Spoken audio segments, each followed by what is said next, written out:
Hello students, in this video we will discuss linear momentum, Newton's second law of motion and its application to motion of two connected masses over a smooth pulley and motion of a lift. It is part 9 of chapter 5 laws of motion of class 11. First of all, momentum और linear momentum, Hindi में इसे रेखीय संवेग कहा जाता है. Momentum, it is the combined effect of mass and velocity of a body in motion. Momentum किसी body का मास तथा उसके वेलोसिटी का कंबाइंड इफेक्ट है and it is defined as the product of mass and velocity of a body. Write down its definition. Momentum or linear momentum is defined as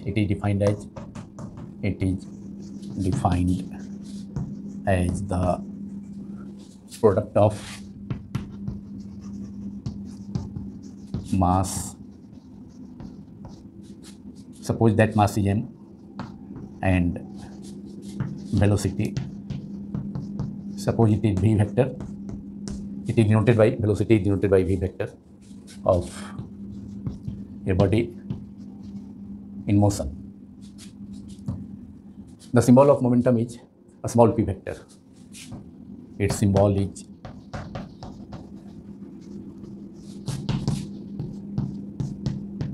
momentum को small p vector symbol से denote करता है. Therefore, momentum or linear momentum p vector equals to product of mass and velocity of a body in motion. That is mass denoted by symbol m and multiplied by velocity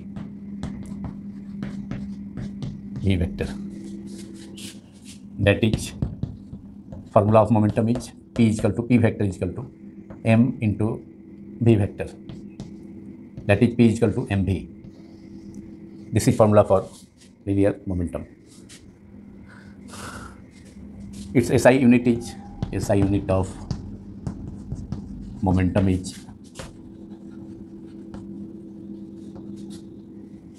it is the product of mass and velocity of a body in motion. So SI unit of momentum is kg metre per second. Mass का SI unit होता है kg और velocity का metre per second. Is kg metre per second and in CGS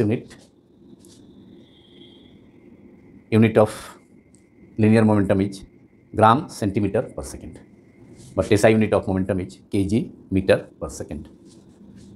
Dimensional formula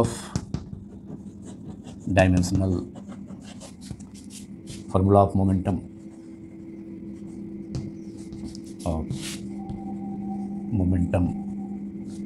is m, मास का dimensional symbol m and velocity का lt minus 1 mlt minus 1.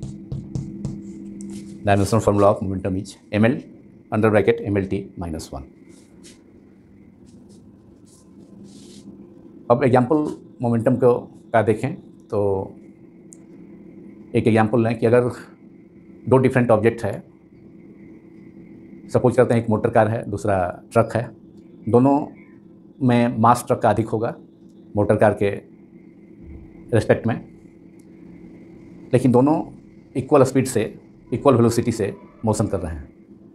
तो उस सिचुएशन में मोमेंटम किसका होगा? अधिक होगा. तो अगर मास डिफरेंट है दो बॉडीज का लेकिन वेलोसिटी सेम है तो मोमेंटम प्रोपोर्शनल होगा मास के.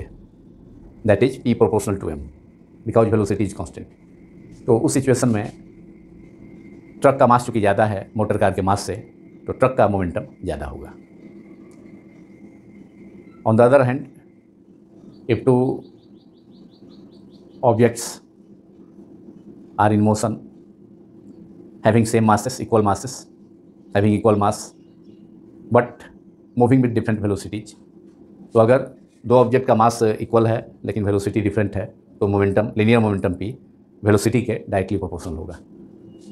तो दो अगर मोटर कार्स हैं, इक्वल मास है लेकिन डिफरेंट वेलोसिटी से मोशन कर रहे हैं, मान लिया कि सेकंड जो मोटर कार है उसका वेलोसिटी ज़्यादा है फर्स्ट मोटर कार के वेलोसिटी से, तो उस सिचुएशन में चूंकि दोनों का मास इक्वल है, दोनों मोटर कार्स का, लेकिन सेकंड मोटर कार का वेलोसिटी फर्स्ट मोटर कार से ज़्यादा है, तो मोमेंटम उस सिचुएशन में प्रोपोर्शनल होगा वेलोसिटी के, क्योंकि मास दोनों का आइडेंटिकल है, इक्वल है। तो सेकंड मोटर कार का linear momentum first motor car से ज़्यादा होगा उस सिचुएशन में, क्योंकि सेकंड मोटर कार का वेलोसिटी फर्स्ट मोटर कार से ज़्यादा है। तो इस बॉडी का मोमेंटम ज़्यादा होगा, मोमेंटम डायरेक्टली प्रोपोर्शनल होगा मास के अगर वेलोसिटी कांस्टेंट है, और also linear momentum is directly proportional to velocity if masses of two objects are equal। तो linear momentum मास के डायरेक्टली प्रोपोर्शनल होगा अगर वेलोसिटी बॉडीज का इक्वल है, और फिर लीनियर मोमेंटम की प्रोपोर्शनल होगा वेलोसिटी के अगर मास दोनों बॉडीज का आइडेंटिकल है, और अगर वेलोसिटी आइडेंटिकल है, इक्वल है, तो लीनियर मोमेंटम मास के प्रोपोर्शनल होगा। That is P proportional to velocity. P is the symbol of linear momentum if masses of bodies are equal, if mass m is same, if mass m of two bodies is same, then momentum proportional to velocity, and linear momentum P proportional to mass if v is constant, velocity is constant।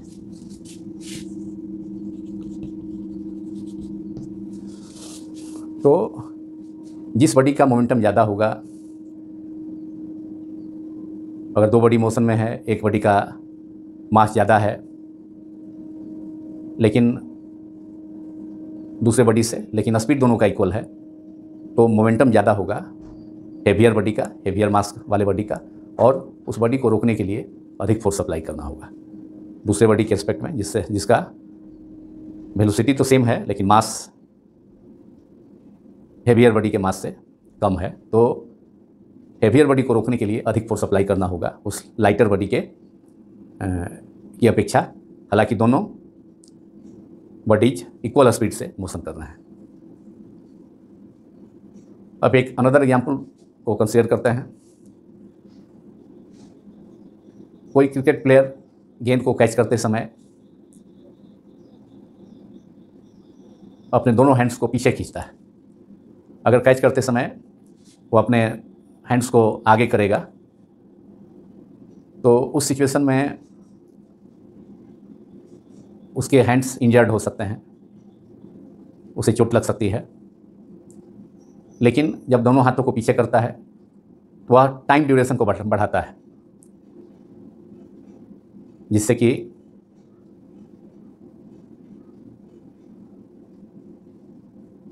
उसका time duration बढ़ने से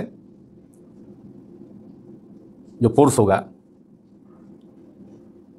वह कम हो जाएगा।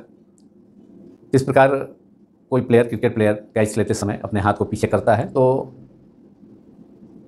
वह गेंद को अपने हाथों तक पहुंचने का टाइम ड्यूरेशन को बढ़ाता है, और टाइम ड्यूरेशन बढ़ने से फोर्स घट जाता है, जिससे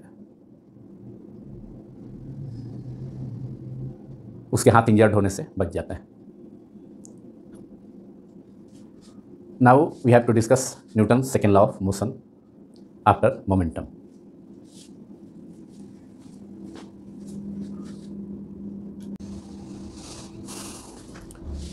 तो इस प्रकार सेकेंड एग्जाम्पल में हमने देखा कि कोई क्रिकेट प्लेयर गेंद को कैच करते समय अपने दोनों हैंड्स को पीछे ले जाता है, और ऐसा कर वह टाइम को बढ़ाता है, मतलब गेंद को अपने हाथों तक पहुंचने का समय बढ़ाता है। इससे फोर्स का वैल्यू घटेगा और इसका रिजल्ट ये होगा कि मोमेंटम भी बॉल का कम होगा। चूँकि Newton second law of motion से rate of change of momentum is directly proportional to force होता है। तो फोर्स का वैल्यू घटेगा तो rate of change of momentum भी घटेगा, मतलब मोमेंटम फोर्स के डायरेक्टली प्रोपोर्शनल होता है। तो इसलिए क्रिकेट प्लेयर अपने हाथ को पीछे की ओर खींचता है गेंद को कैच करते समय, तो जितने फोर्स से गेंद उसके हाथों को स्ट्राइक करेगी उसका वैल्यू घट जाएगा, घटने से मोमेंटम घट जाएगा। इसके अपोजिट वह अपने हाथ को, दोनों हैंड्स को आगे कर दे गेंद कैच करने के समय, तो टाइम ड्यूरेशन घट जाएगा, जिससे कि फोर्स का वैल्यू मैग्नीट्यूड अधिक हो जाएगा, और फोर्स अधिक होगा तो मोमेंटम भी ज़्यादा उस सिचुएशन में होगा। तो वैसी स्थिति में प्लेयर हर्ट हो सकता है, उसे चोट पहुंच सकती है। तो these are the examples based on momentum. Now Newton's second law of motion, and it is stated as rate of change of momentum of a body is directly proportional to the force applied on it, and change in momentum of the body takes place along the direction of force, that is along the direction in which force is acting, and it is called Newton's second law of motion. So write down the statement of Newton's second law of motion. Rate of change of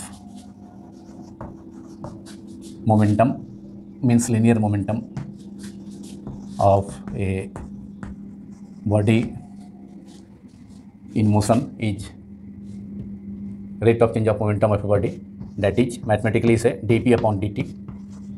dp change in momentum, dt is time interval, so dp by dt is rate of change of momentum. In symbol dp by dt represents rate of change of momentum of a body, जिसमें dp change in momentum है और dt क्या है, time interval है। that is dp upon dt rate of change of momentum of a body is directly proportional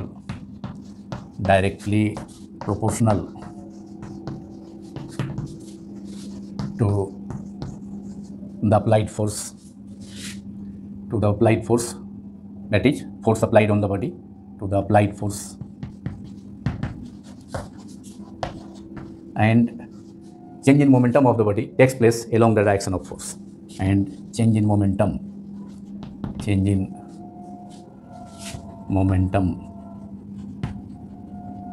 of the body takes place or taking place along the direction of force,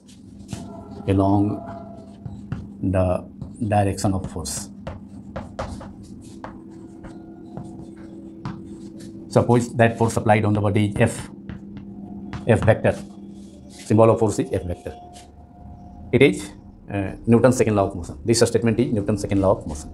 That is, in mathematically Newton's second law of motion can be expressed as F varies as F proportional का sign दिए dp upon dt rate of change of momentum, and F is the applied force, or we can write it F equals to K multiplied by dp upon dt, where K is a proportionality constant K दे करके इसे equal कर सकते हैं इस mathematical form को, Newton second law of motion के F varies as dp by dt। तो एक कांस्टेंट K प्रोपोर्शनलिटी कांस्टेंट दे करके इसे फोर्स के इक्वल किया जा सकता है, F equal to K dp by dt।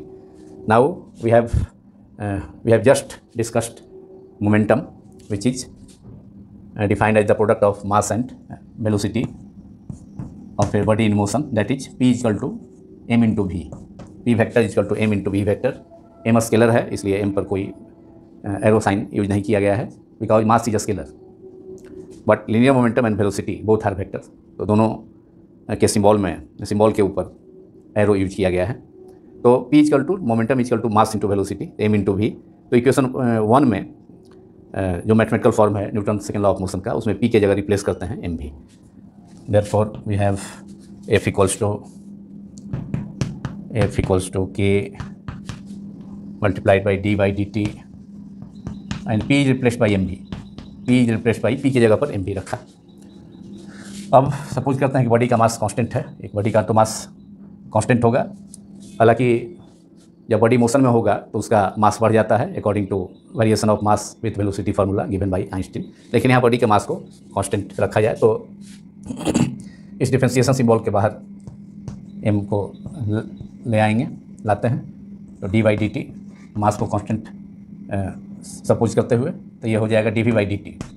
m differentiation symbol से बाहर आ गया, डिफरेंशिएशन ऑपरेशन से बाहर आ गया, तो k प्रोपोर्शनलिटी कांस्टेंट है m dv upon dt and dv by dt is rate of change of velocity is acceleration of the body, acceleration है, therefore f equals to k m into a, k m a that is k m a is acceleration of the body which is rate of change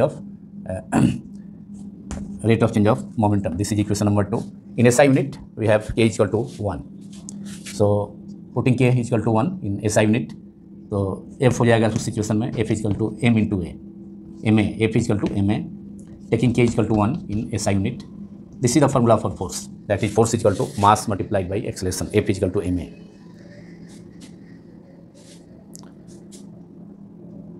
अब यहाँ से acceleration is equal to force by M हो जाएगा, acceleration force के directly proportional and mass के inversely proportional.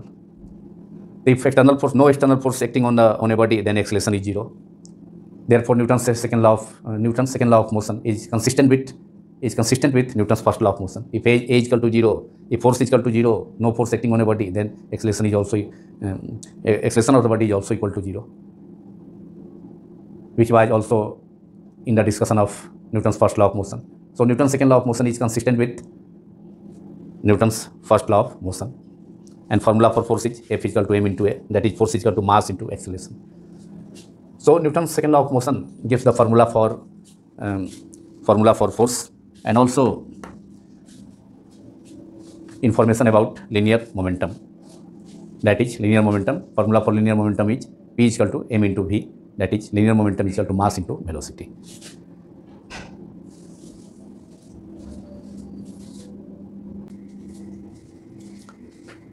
Now units of force.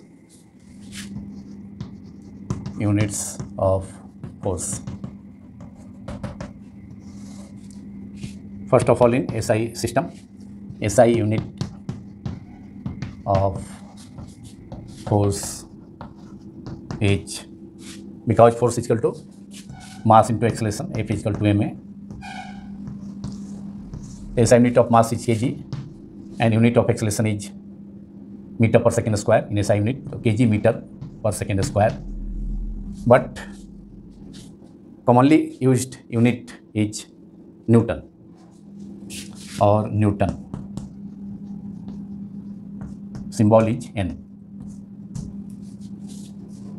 Force का SI unit Newton है जो कॉमनली यूज होता है ऐसे फॉर्मूला के आधार पर kg metre per second square.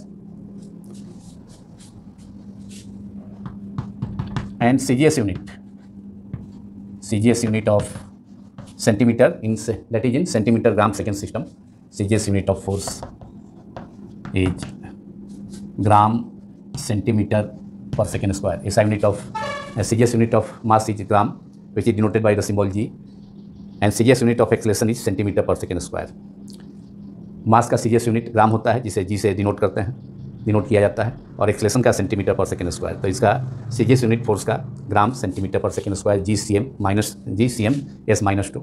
लेकिन ज़्यादातर जो यूज होता है CGS यूनिट उसको डाइन कहा जाता है। फोर्स का CGS यूनिट जो कॉमनली यूज होता है उसका नाम डाइन है, और डाइन DYNE डाइन। अब SI unit of force and CGS unit of force एक दूसरे से रिलेटेड है। 1 newton 1 N is equal to 10⁵ dyne. यह फोर्स का SI यूनिट और CGS यूनिट के बीच में रिलेशन है। 1 newton is equal to 10⁵ dyne. So 1 dyne is equal to 1/10⁵ Newton, that is 10⁻⁻5 newton. तो ये रिलेशन है SI unit of force newton तथा CGS unit of force dyne के बीच में। Now dimensional formula of force, dimensional formula of force, mass into acceleration, dimensional symbol of m is mass is m, capital M, and dimension formula of acceleration is LT minus 2, that is under bracket MLT minus 2. This is dimension formula of force.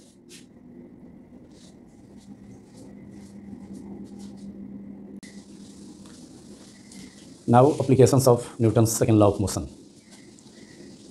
There are various applications or examples of Newton's second law of motion, but in this video we will discuss two important applications of Newton's second law of motion. First is motion of two connected masses over a smooth pulley.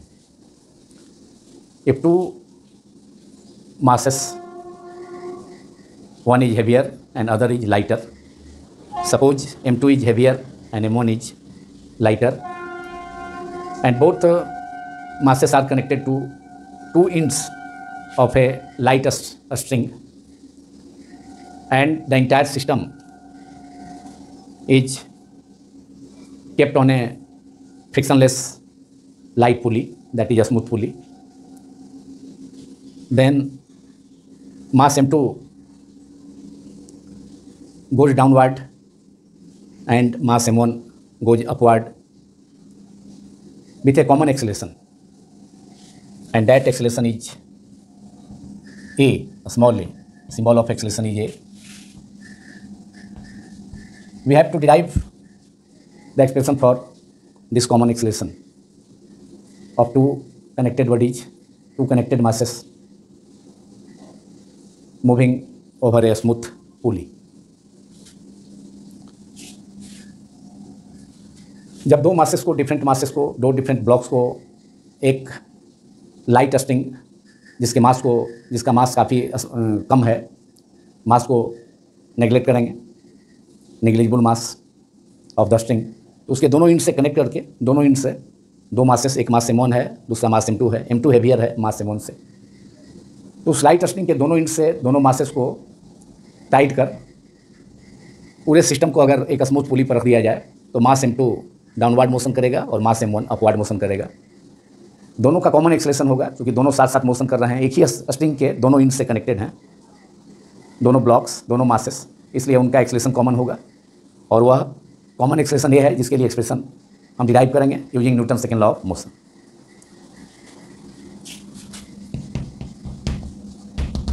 अब string में tension भी produce होगा, suppose करते हैं कि, और tension क्या है, रिएक्शन फोर्स है स्ट्रिंग में प्रोड्यूस होने वाला जो वेट के अगेंस्ट एक्ट करता है। तो दोनों मासेस का, ब्लॉक्स का मास डाउनवर्ड काम करेगा, M1G डाउनवर्ड, M1 मास का वेट, और M2 मास का वेट M2G डाउनवर्ड।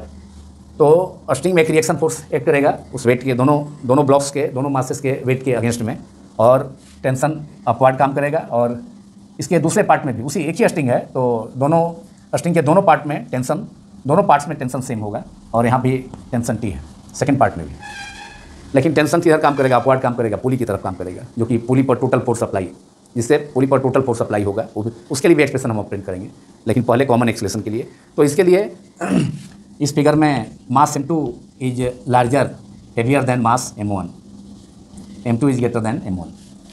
तो यहाँ पर ये सेकेंड यह case Newton second law of motion का एप्लीकेशन है, जिसमें कि हम ईच मास के लिए M1 M2 के लिए फ्री बॉडी डायग्राम को कंसीडर करेंगे, मतलब सेपरेटली दोनों मासेस M1 M2 पर कौन कौन से फोर्स एक्ट करेंगे और उसका रिजल्टेंट फोर्स को हम ऑब्टेन करेंगे, और उसके हेल्प से कॉमन एक्सेलेरेशन दोनों मासेस का, उसके लिए फार्मूला ऑब्टेन करेंगे, और फिर टेंशन का भी। तो यहाँ पर अब using considering free body diagram, considering FBD free body diagram, and using Newton second law of motion, Newton's second law of motion. Now for upward motion of first block of mass M1, for upward motion of the lighter mass M1 जो कि upward motion करेगा, और heavier मास M2 उसी string के दूसरे part से connected है, वह डाउनवर्ड मोशन करेगा, और दोनों मासेस एक ही स्ट्रिंग से कनेक्टेड हैं, इसलिए एक्सेलेरेशन भी कॉमन होगा और टेंशन भी दोनों में, स्ट्रिंग के दोनों पार्ट्स में, जिससे कि दोनों मासेस हैंग किए गए हैं, तो उसमें टेंशन भी सेम होगा। अलग अलग स्ट्रिंग होने पर अलग अलग एक्सेलेरेशन ब्लॉक का तथा tension produce in the string, in the tension produce in the string भी अलग अलग सेपरेटली होते हैं, सेपरेट टेंशन होता है। तो for upward motion of mass m1, अब यहाँ पर फ्री बॉडी डायग्राम हम कंसीडर कर रहे हैं, मतलब केवल m1 पर और फिर केवल m2 पर कितना कौन कौन से फोर्स एक्ट करेंगे उसको देखना होगा, कंसीडर करना होगा। तो यहाँ पर इसका वेट काम करेगा मास m1 का डाउनवर्ड और टेंशन अपवर्ड, और चूंकि मोशन ब्लॉक का अपवर्ड हो रहा है इसलिए रिजल्टेंट फोर्स किधर काम एक्ट करेगा, किस डायरेक्शन में, अपवर्ड डायरेक्शन में। तो resultant force acting on mass m1 is resultant force acting on mass m1 is T minus m1g। Tension यहाँ इफेक्टिव ज़्यादा इफेक्टिव होगा, टेंशन जो फोर्स है रिएक्शन फोर्स सस्टिंग में यह लार्ज होगा इसके वेट से, क्योंकि बॉडी का मोशन अपवर्ड हो रहा है। और अब यहाँ Newton second law of motion, formula for force resultant force equal to mass into acceleration. अब यहाँ Newton second law of motion apply हो रहा है, उससे जो फोर्स का फार्मूला हम ऑब्टेन करते हैं, force equal to mass into acceleration. तो ब्लॉक का मास, फर्स्ट ब्लॉक का मास m1 है, m1 इंटू a, एक्सेलरेशन हो गया equal to T minus m1g। This is equation number 1। Now again considering free body diagram for mass m2, downward motion of mass m2, and using Newton's second law of motion. Now for downward motion,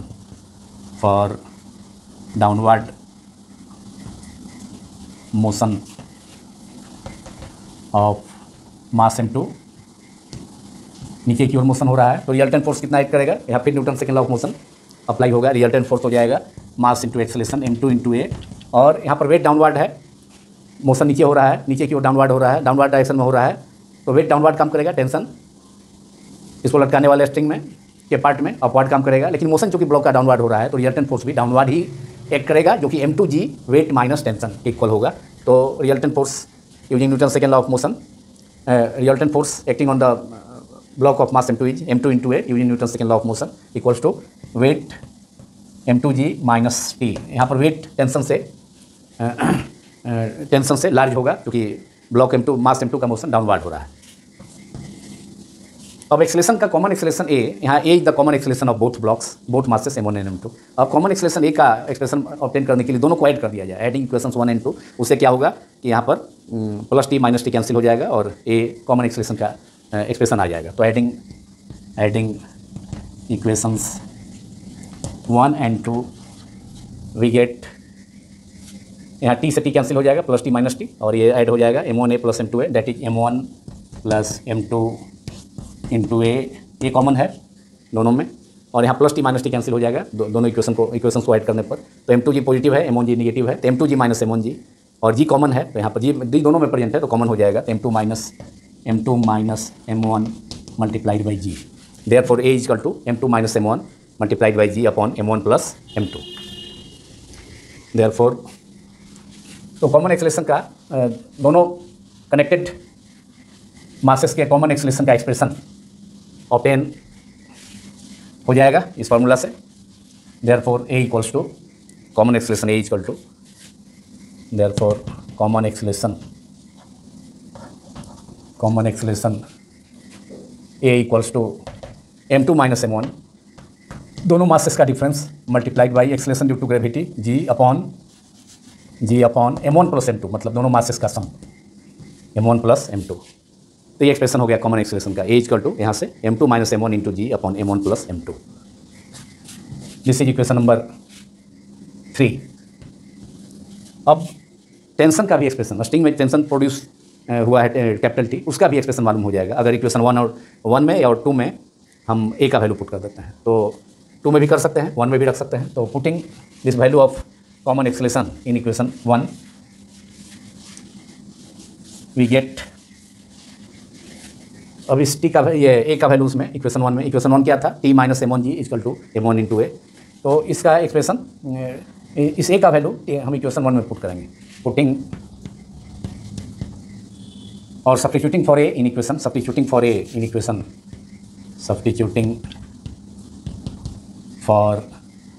A, that is common acceleration in equation 1. We get equation 1 is t minus m1g equals to m1 into a, and a is here m2, a का value यहाँ substitute कर रहे हैं यहाँ से equation 3 से, m2 minus m1 upon m1 plus m2 multiplied by g। अब यहाँ M1G, इसमें M1 और G को एक साथ कर देंगे, दोनों का प्रोडक्ट है, और यहाँ M1G है। M1G इस टर्म को सेकंड LHS के सेकंड टर्म को RHS में ले जाते हैं, तो दोनों टर्म में M1G होने से कॉमन हो जाएगा M1G। Therefore T equal to, अब ये माइनस M1G इधर जाके प्लस M1G हो जाएगा। M1G ये माइनस है इधर LHS में, RHS में प्लस हो गया। M1G प्लस इसको भी M1G और M1 को एक साथ करना है, दोनों प्रोडक्ट है। M1G multiplied by M2 minus M1 upon M1 plus M2। अब यहाँ पर M1G कॉमन हो जाएगा, दोनों टर्म में है प्रेजेंट, और T equal to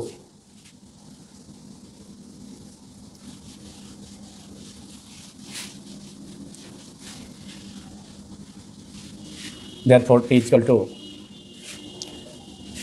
T tension produce in the string. M1G common कर लेते हैं ब्रैकेट के बाहर, आउटसाइड द ब्रैकेट। तो यहाँ पर फर्स्ट टर्म के M1G है 1 हो जाएगा फर्स्ट टर्म में, और यहाँ सेकेंड टर्म में M2 minus M1 upon M1 plus M2।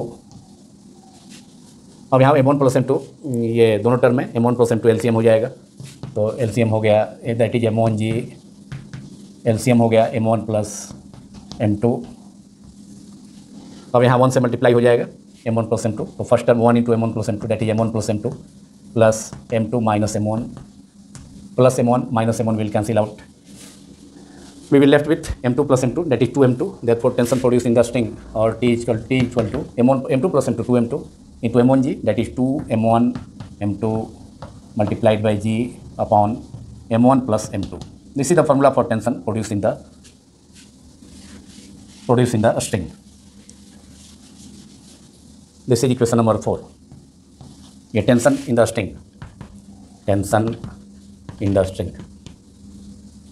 अब इसके हेल्प से टोटल फोर्स कितना एक्ट करेगा पुली पर, टोटल फोर्स F इस पुली पर F T plus T that is 2T, F equal to 2T।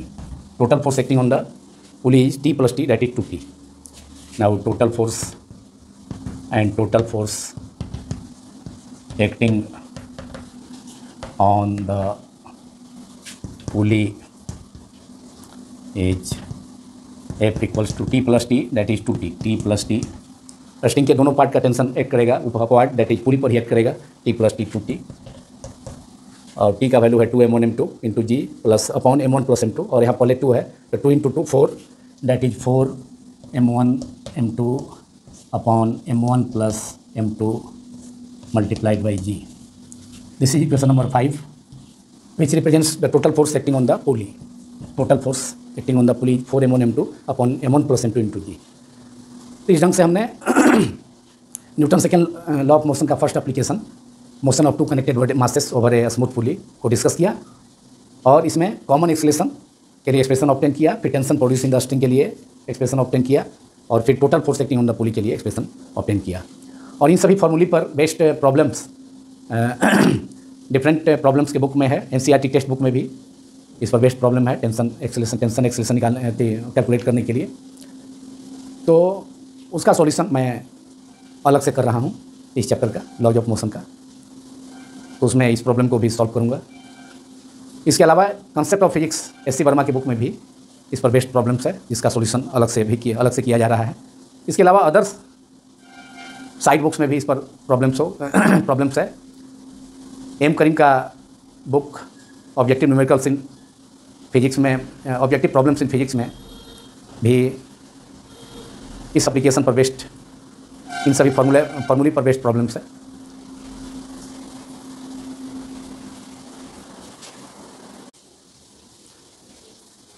Now we have to discuss application number 2 of Newton second law of motion, which is motion of a lift, that is apparent weight of a person inside a lift. It is also an important application of Newton's second law of motion. So application 2 is motion of a lift, that is apparent weight of a person inside a lift. Apparent weight of a person inside a moving lift, of a person inside a moving lift.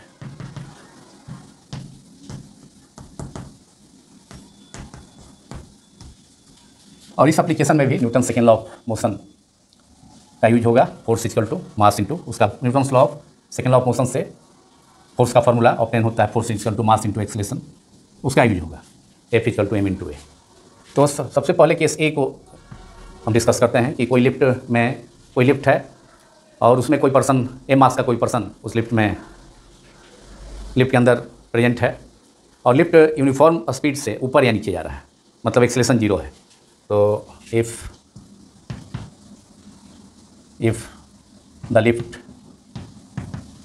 is going up और down, यहाँ suppose करते हैं ऊपर की ओर जा रहा है, down भी देख सकते हैं, कंसीडर कर सकते हैं अप और डाउन, लेकिन यहाँ पर इस फिगर में हम मोशन ऑफ लिफ्ट का मोशन अपवर्ड डायरेक्शन में उसको डिमोन्स्ट्रेट करेंगे, गोइंग अप और down. Here in this case lift is going up with uniform speed और uniform velocity.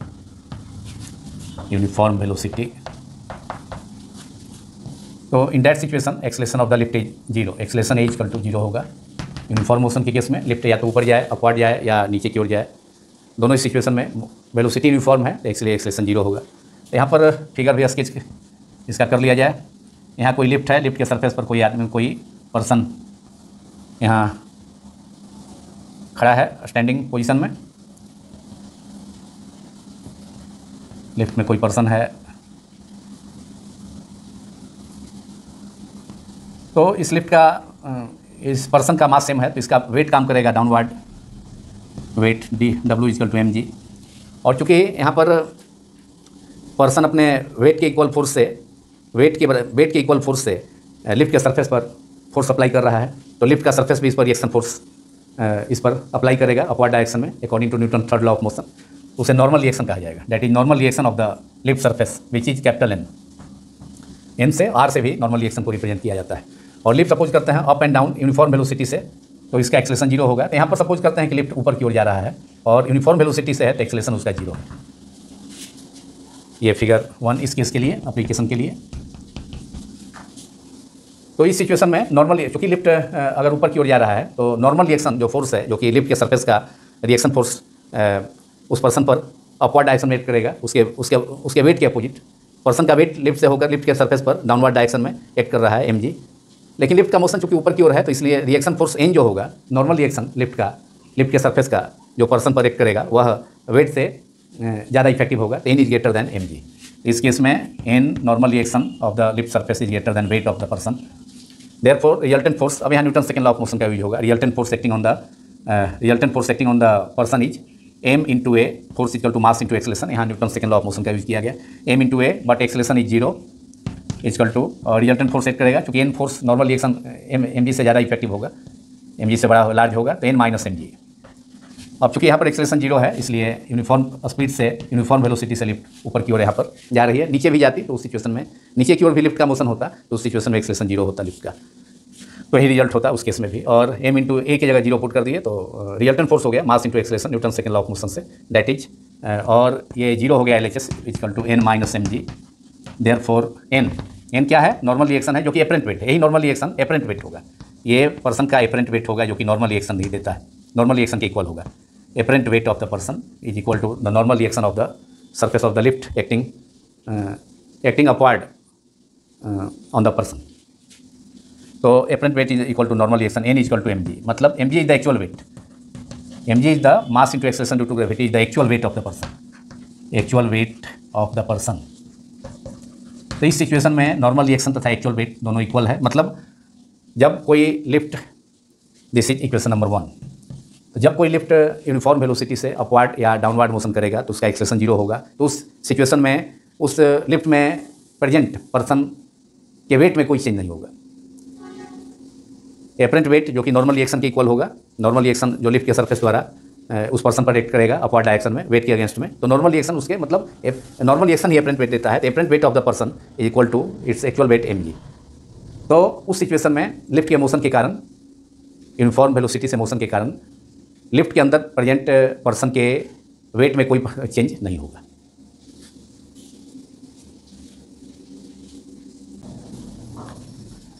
Now case B, in motion of a lift, that is second case, if the lift is going up with acceleration a, with acceleration small a. First case A में भी lift ऊपर की ओर motion upward direction में motion कर रहा था, लेकिन कांस्टेंट वेलोसिटी के साथ, यूनिफॉर्म वेलोसिटी के साथ, जिससे उसका एक्सेलेरेशन जीरो था। लेकिन यहाँ पर एक्सेलेरेशन स्मॉल है, कुछ एक्सेलेरेशन है, मान लीजिए 5 मीटर पर सेकंड स्क्वायर, 3 मीटर पर सेकंड स्क्वायर। तो उस सिचुएशन में इसका डायग्राम को स्केच कर लिया जाए और इसमें एक्सेलेरेशन जीरो नहीं होगा और ये पर्सन है लिफ्ट के सरफेस पर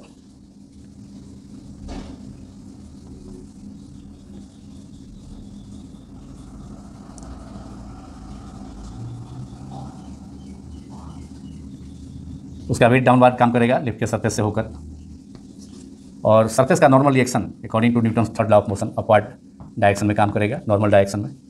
और लिफ्ट ऊपर की ओर अपवर्ड डायरेक्शन में ही मोशन कर रहा है, एक्सेलेरेशन ए है, यहाँ एक्सेलेरेशन जीरो नहीं है, यूनिफॉर्म वेलोसिटी नहीं है। ये फिगर 2 सेकेंड सिचुएशन है। इस केस में भी फिर से एक बार, क्योंकि लिफ्ट का मोशन अपवर्ड डायरेक्शन में हो रहा है, तो नॉर्मल रिएक्शन यहाँ पर पर्सन के वेट से लार्ज होगा। दैट इज यहाँ पर भी फिर N is greater than M G. Now using Newton second law of motion, Newton second law of motion apply हो रहा है यहाँ पर। Resultant force acting on the person, resultant force acting on the person equal to resultant force equal to mass into acceleration. तो person का mass suppose करते हैं कितना है, इस पर्सन का मास एम है, एम इंटू ए और इक्वल टू हो जाएगा। तो यहाँ पर नॉर्मल रिएक्शन अपवर्ड और वेट डाउनवर्ड, तो रिजल्टेंट फोर्स होगा N minus M G. N में से नॉर्मल रिएक्शन से वेट माइनस होगा, देयरफॉर नॉर्मल रिएक्शन ही अपरेंट वेट देता है। तो N equal to normal reaction ही पर्सन का अपरेंट वेट होगा लिफ्ट के मोशन के कारण। तो N equal to M G, ये लेफ्ट हैंड साइड में चला आएगा, M G minus M G है, एल एच एस में आके plus M G plus M A, that is M common कर लिए, एम जी प्लस ए। निश्चित रूप से इस केस में अपरेंट वेट पर्सन का बढ़ जाएगा, वो अपने को थोड़ा भारी महसूस करेगा लिफ्ट के अंदर, क्योंकि उसका वेट नॉर्मल रिएक्शन जो कि अपरेंट फोर्स है, अपरेंट वेट है, नॉर्मल रिएक्शन ही अपरेंट वेट के इक्वल होता है, वह ऐड माने एम जी प्लस ए में, मतलब जी प्लस ए हो गया, एक्सेलेरेशन ड्यू टू ग्रेविटी या plus acceleration of the lift, दोनों ऐड हो गया। तो अपरेंट वेट इस सिचुएशन में पर्सन का लिफ्ट के अंदर बढ़ जाएगा जब कोई लिफ्ट कुछ एक्सेलेरेशन के साथ, यहाँ सपोज किया गया एक्सेलेरेशन के साथ अपवर्ड डायरेक्शन में जा रहा है।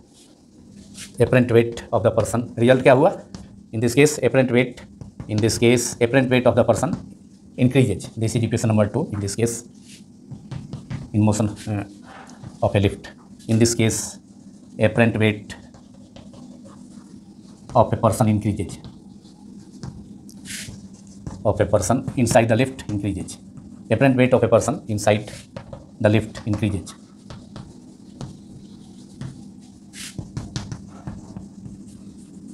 अब थर्ड सिचुएशन को डिस्कस किया जाए, जब लिफ्ट कुछ एक्सेलेरेशन से, सम एक्सेलेरेशन से नीचे डाउनवर्ड डायरेक्शन में जा रहा है, मतलब यहाँ अपवर्ड की जगह डाउनवर्ड, इस फिगर में अपवर्ड की जगह अब मोशन ये डाउनवर्ड हो रहा है, अपवर्ड की जगह डाउनवर्ड डायरेक्शन, नीचे की ओर लिफ्ट मोशन कर रहा है। तो उस पर्सन का वेट तो काम करेगा डाउनवर्ड डायरेक्शन में और नॉर्मल रिएक्शन सरफेस का अपवर्ड डायरेक्शन में। और अब चूंकि लिफ्ट का मोशन नीचे की ओर है, तो यहाँ पर इस सिचुएशन में एम जी लार्ज हो जाएगा, M G larger than normal reaction N, M G large होगा एन से, that is M G is greater than N in this case. Now case 3 is if the lift is going downward with acceleration A, तो उस सिचुएशन में M G large होगा, M G larger than the normal reaction N. This is case C, lift is going downward with acceleration A. यहाँ भी acceleration ए लिया, जिसका value हो सकता है कुछ भी, 3 metre per second square, 5 metre per second square. तो इस सिचुएशन में चूँकि लिफ्ट नीचे की ओर जा रहा है, तो एक्चुअल वेट जो पर्सन का होगा M G, actual weight of the person is greater than the normal reaction. So resultant force acting on the person using Newton second law of motion is resultant force acting on the person, यहाँ resultant force acting on the person equal to mass into acceleration, mass M, acceleration A है, और resultant force क्योंकि weight downward, normal reaction upward, और चूँकि यहाँ पर weight M G larger है normal reaction से, तो M G minus N, minus हो जाए, दोनों का डायरेक्शन अपोजिट है एक दूसरे के, वेट और normal reaction. So resultant force is M G minus N. अब यहाँ जो अपरेंट वेट होगा, क्योंकि नॉर्मल रिएक्शन ही लिफ्ट के सरफेस का नॉर्मल रिएक्शन अपवर्ड एक्ट करता है पर्सन पर, तो वह उस पर्सन के एपरेंट वेट को रिप्रेजेंट करता है। Therefore apparent weight of the person n equal to, n को LHS में ले आते हैं, तो mg और ma को जो फोर्स है Newton second law of motion से मास इनटू एक्सेलरेशन, उसको RHS में ले जाते हैं, तो mg माइनस ma। अब यहाँ देखिए वेट यहाँ घट जा रहा है, एपरेंट वेट जो होगा एक्चुअल वेट में से ma जो फोर्स के बराबर, फोर्स के इक्वल जो वेट भी फोर्स है, तो m into a that is weight के इक्वल फोर्स में से ma फोर्स यहाँ पर माइनस हो जा रहा है, दैट इज m कॉमन ले लेंगे, g minus a। Acceleration due to gravity में से लिफ्ट का एक्सेलेरेशन a माइनस हो जा रहा है, इसलिए apparent weight of the person क्या होगा, घट जाएगा, जो कि नॉर्मल रिएक्शन एपरेंट वेट देता है। This is equation number 3 in case, that is in this case apparent weight of the person decreases if lift is going downward with some acceleration, that is in this case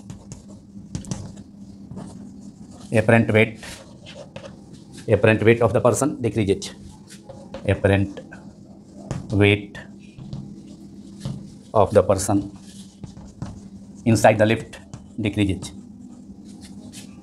person inside the lift decreases।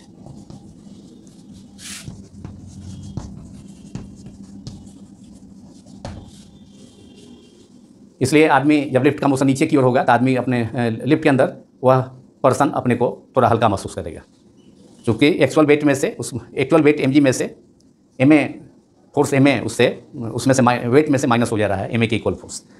तो acceleration due to gravity में lift का acceleration minus हो जा रहा है, इसलिए उस आदमी के वेट में, एपरेंट वेट में थोड़ी सी कमी आएगी, मतलब वो आदमी लिफ्ट के अंदर जब लिफ्ट का मोशन डाउनवर्ड डायरेक्शन में कुछ समय एक्सेलेरेशन से होगा तो अपने को कुछ हल्का महसूस करेगा। अब लास्ट केस डी, जब लिफ्ट फ्री पार्टिकल की तरह नीचे फॉल करने लगे, लिफ्ट के मशीन में खराबी आ जाए या लिफ्ट का रोप भी ब्रेक कर जाए, उस सिचुएशन में वेटलेसनेस का केस होगा। लिफ्ट फ्री पार्टिकल की तरह, फ्री पार्टिकल के जैसा एक्सेलरेशन ड्यू टू ग्रेविटी के इफेक्ट प्रभाव में नीचे की ओर मोशन करेगा, तो ये केस वेटलेसनेस का है। Case D, weightlessness inside a lift, weightlessness. अब ये तब होगा जब लिफ्ट का जो रोप है वह ब्रेक कर जाए या लिफ्ट की मशीन में कोई खराबी आ जाए जिससे कि वह नीचे की ओर फ्री पार्टिकल की ओर मोशन करे, तो ये वेटलेसनेस का केस होगा। कब होगा, इफ द रोप्स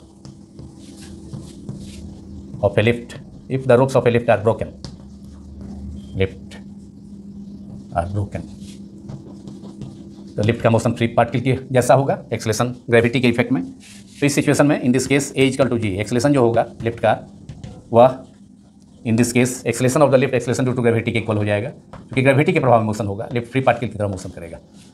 अब इक्वेशन 3 के केस में वो भी डाउनवर्ड का केस, यहाँ भी डाउनवर्ड का केस हो रहा है, लेकिन यहाँ फ्री पार्टिकल की तरह, यहाँ एक्सेलरेशन, वहाँ पर थर्ड सिचुएशन में g और a दोनों इक्वल नहीं था, लेकिन यहाँ पर a लिफ्ट का एक्सेलरेशन ड्यू टू ग्रेविटी के इक्वल हो गया। तो substituting, putting a equal to g in equation 3, we get putting a equal to g in equation 3, we get r equals to m common था bracket के बाहर, g minus a की जगह आप g पुट कर देंगे, तो m g minus E 0, that is normal reaction 0। मैंने इस सिचुएशन में नॉर्मल रिएक्शन 0 हो गया, मतलब apparent weight of the person is 0। इसी को वेटलेसनेस कहा जाता है, weightlessness inside a lift. Satellite के अंदर भी वेटलेसनेस ऐसा ही सिचुएशन प्रोड्यूस होती है, रियलाइज़ किया जाता है। एपरेंट वेट, यहाँ नॉर्मल रिएक्शन ही n equal to normal reaction n ही 0 हो गया, मतलब लिफ्ट का सरफेस इस सिचुएशन में, लिफ्ट का सरफेस उस पर्सन पर कोई रिएक्शन फोर्स अपवर्ड डायरेक्शन में अप्लाई नहीं करेगा। So apparent weight of the person inside the lift is 0 and it is called, it is the case of weightlessness inside the lift. और इसी case के साथ यह video part 8 chapter 5 laws of motion class 11 का समाप्त होता है। यदि यह वीडियो आप सभी को पसंद आया हो तो इसे लाइक करें, दूसरों से शेयर भी करें तथा सब्सक्राइब करना ना भूलें। Thank you very much.